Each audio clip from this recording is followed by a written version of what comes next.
দর্শক, মাওলানা মালিক কবিরাজ যে আমার ভিডিওগুলো নিয়ে আপনাদের সাথে বিভিন্ন রকম প্রতারণা করে, এই প্রতারক চক্রের সাথে এখন আমরা কথা বলবো।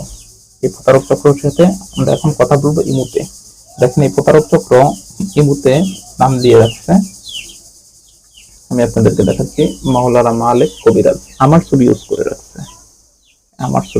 রাখছে, আমি এই জামাটা পরাই, আমার ছবি ইউজ করে রাখছি মাওলানা মালিক কবিরাজ। এই প্রতারকের সাথে আমরা এখন কথা বলবো, সরাসরি কথা বলবো কলে। আপনারা আমাদের সাথেই থাকুন, দেখেন প্রতারক কি বলে বা কিভাবে আপনাদেরকে ধোঁকা দেয়। সম্পূর্ণ বিষয়টি আবার দেখছেন একটু, বা দেখেন এই মাওলানা মালিক কবিরাজ, যেটা আমি না, টিকটকে আমার ভিডিওগুলোকে আপলোড করে দেখেন একটু কিভাবে প্রতারণা করে। সেটা যদি একটু খুলে বলতেন ভাইয়া, তো আমি একটু বুঝতে পারতাম। হ্যাঁ হুজুর, আমি দীর্ঘদিন পর্যন্ত সৌদি ছিলাম। সৌদি থেকে আসছি আজকে 3 মাস। একটু ভালো করে ক্লিয়ার ভাবে বলেন। হুজুর, আমি দীর্ঘদিন পর্যন্ত সৌদি ছিলাম। জি জি, সৌদি ছিলেন। জি, তো সৌদি থাকাকালীন আমার একটা মেয়ের সাথে সম্পর্ক হয়। 3 মাসের সম্পর্ক। 3 মাসের ভিতরে মেয়েটা আমার থেকে প্রায় 10 লক্ষ টাকা নিয়েছে। 10,000 টাকা নিয়েছে? 10 লক্ষ টাকা নিয়েছে। 10 লক্ষ টাকা নিয়েছে? হ্যাঁ, 10 লক্ষ টাকা নিয়েছে। কিন্তু কিছুদিন পরে মেয়েটা হঠাৎ করে আস্তে আস্তে আমার সাথে কথা বলা কমিয়ে দেয়। আমি জিনিসটা ফলো করার পরে আপনার মেয়েরা আত্মীয়ের সাথে কথা বলি, বলার পরে আমি ওখান থেকে জানতে পারি যে মেয়েটা বিবাহিত, মেয়ের স্বামী আছে। যখন মেয়েকে আমি এই কথা বলতে যাই, মেয়ে 2 দিন আমার সাথে কথা বলে আমাকে সব জায়গা থেকে ব্লক করে দেয়। এখন আমার সাথে কোনো রকম কোনো যোগাযোগ করে না। এখন আমি দেশে আসছি, এখন আমার সাথে টোটালি যোগাযোগ বন্ধ। আমি চাই মেয়েটাকে আমার বাড়িতে আনতে, আপনি যেভাবে পারেন। আমার বাসা হচ্ছে ঠাকুরগাঁও, আর মেয়ের বাসা হচ্ছে বগুড়া। এখন আপনি আছেন নাকি বাংলাদেশে আছেন? আমি বাংলাদেশে আছি হুজুর, বাংলাদেশে। আপনার কাজটা করা যাবে, ঠিক আছে? আপনার কাজটা করা যাবে। মেয়ের নাম ছবি আছে, ঠিকানা দিতে পারবেন? মেয়ের নাম, মেয়ের মা বাবার নাম, মেয়ের ঠিকানা। শুধু মেয়ের নাম আর মেয়ের ছবি দিবেন, আর মেয়ের ঠিকানা দিবেন, ঠিক আছে? আর আপনার নাম, আপনার ছবি দিবেন, আর আপনার ঠিকানা দিবেন।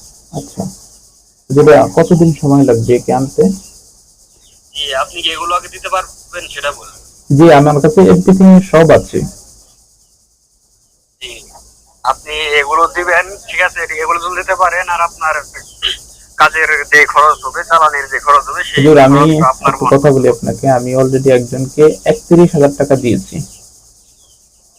ওই লোকটা আমার টাকা নিয়ে এখন আমার কল রিসিভই করে না। আপনি শুনেন, আপনি কার কাছে গেছেন, কার কাছে প্রতারিত হয়েছেন সেটা আমি বলতে পারবো, ঠিক আছে? জি জি, আমার কাছে আইছেন, বিশ্বাসের উপরে কাজ করবেন, ঠিক আছে?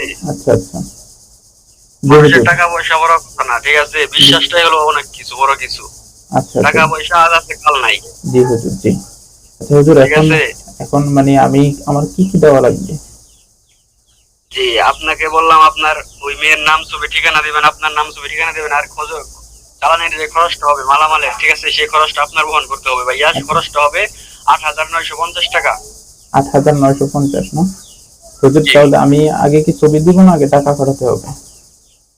জি ভাইয়া, কাজের তো মনে করেন সব মালামাল তো একবারে কিনা হয়, অনেক দূর দূরান্ত থেকে নিয়ে আসা হয়, ঠিক আছে?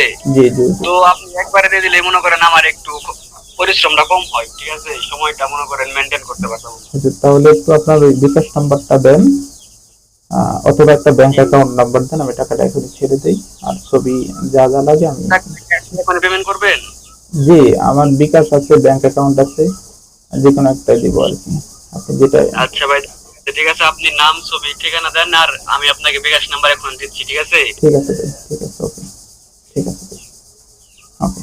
জি ভাই, আপনাকে শুনতেছেন? হ্যাঁ জি জি ভাই, আপনি ইয়ে দেন, বিকাশ নাম্বার দেন, আমি নাম আর ছবি পাঠাচ্ছি। শুধু নাম আর ছবি হলেই তো হবে না? জি জি জি জি ভাই, জান। আচ্ছা, নাম আর ছবি দিবেন, আর যা বাদ করবেন সব আমি করবো। ঠিক আছে ভাই, জি ঠিক আছে, ওকে, জি আমি দিচ্ছি, এখনই দিচ্ছি। দর্শক, আপনারা তো দেখলেন যে প্রতারক চক্র কিভাবে আমাদেরকে ধোঁকা দেয়। দেখেন, এই যে যেটা আমি কথা বলেছি, এটা আমার ছবি দেওয়া, একেবারে আমার ছবি দেওয়া, কবিরাজ মাওলানা মালিক কবিরাজ, আমার ছবি দেওয়া। আমি না, তিনিও নাকি দেখেন আমি ওর নামে জিডি করেছি, এই ভিডিওটা অলরেডি প্রশাসনের কাছে চলে যাবে, এই ভিডিওটা অলরেডি প্রশাসনের কাছে চলে যাবে এবং 3 দিনের মধ্যে ওকে অ্যারেস্ট করবে প্রশাসন, 3 দিনের মধ্যে। দেখেন সে সব দিক কি হয়। দর্শক দেখেন প্রতারক আমাকে ভয়েস পাঠাইছে, 2টা ভয়েস পাঠাইছে, আমি আপনাকে ভয়েস গুলো একটু শুনাই।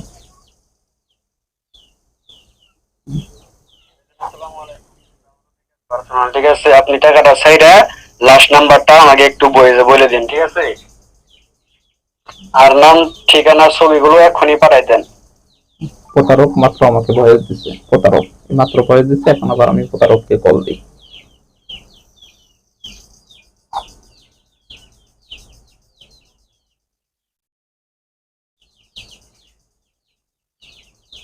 জি আসসালামু আলাইকুম হুজুর। কি বলেন? জি হুজুর, এখন আমি তো টাকাটা পাঠাবো, মানে এখন তো দুপুরবেলা, দোকান বন্ধ, কিন্তু আমি ব্যাংক থেকে দিতে হবে আর কি। এখন ব্যাংক থেকে দিতে হলে মানে বিকাশ যার নামে করা, ওর নামটা লাগবে। আপনার নামটা যদি একটু বলতেন আমি তাহলে টাকাটা এখনই ছেড়ে দিতাম।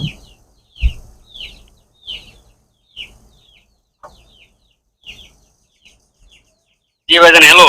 যে আপনি কি আমার কথা শুনতে পান না হুজুর? হ্যালো।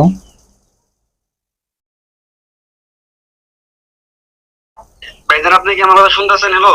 যে আমি আপনার কথা শুনতেছি, আপনি কি আমার জি কথা ভাইজান, যে আমার কথা শুনেন, আপনি তাহলে বিকেলেই তাহলে একটু টাকাটা মাইরেন, ঠিক আছে? বিকালে টাকাটা দিবা? আচ্ছা ভাইজান, এখন আমি আর একটু কথা বলি, আপনাকে একটু শুনবেন? বাজারে যাই, মালামাল কেনার পর জি তারপর আপনি, জি জি আরেকটু ঠিক আছে? আপনাকে আরেকটু কথা বলি হুজুর, আমি তো এক জায়গায় ধোকা খেয়েছি। এখন আমি আপনাকে কি মানে 1 মিনিটের জন্য একটু ভিডিও কলে দেখতে পারি? এক জি মিনিটের ভাইজান, আমার সাথে ভিডিও কলে কথা বলতে পারুন মাগরিবের নামাজের পর, ঠিক আছে? আমি আপনাকে ভিডিও কল দিব। আচ্ছা আচ্ছা ঠিক আছে হুজুর। ভাই তাহলে আমি টাকাটা কখন পাঠাবো আপনাকে? কাজ ধরার আগে না কাজ ধরার পরে? হ্যালো ভাইজান, হ্যালো। আপনি কি আমার কথা শুনতেছেন? মানে আমি টাকাটা কখন পাঠাবো আপনাকে, কাজ ধরার আগে নাকি কাজ ধরার পরে? আপনি টাকাটা বিকেলে পেমেন্ট করবেন, ঠিক আছে? পেমেন্ট করার পরে আপনি মাগরিবের নামাজের পর আমি আপনাকে ফোন দেবো, ঠিক আছে? সবারই তো সবকিছু বলা যায় না, ঠিক আছে? জি। কবিরাজি কাজের ভিতরে নিয়ম কানুন আছে, নিয়ম কানুন মাইনে আমাদের কাজ কাম করতে হয়। আচ্ছা আচ্ছা ঠিক আছে। আর হুজুর আপনার বাসাটা কোথায়? জি, আমার বাসা হলো নোয়াখালী মসজিদে। নোয়াখালী মাইজদিনে? আচ্ছা জি, জি। বুঝতে পারছি হুজুর। ঠিক আছে হুজুর, তো ঠিক আছে, আপনি টাকাটা বিকেলে চাইলে আমাকে একটু ফোন দিন, হ্যাঁ ভাইজান? ঠিক আছে ঠিক আছে হুজুর।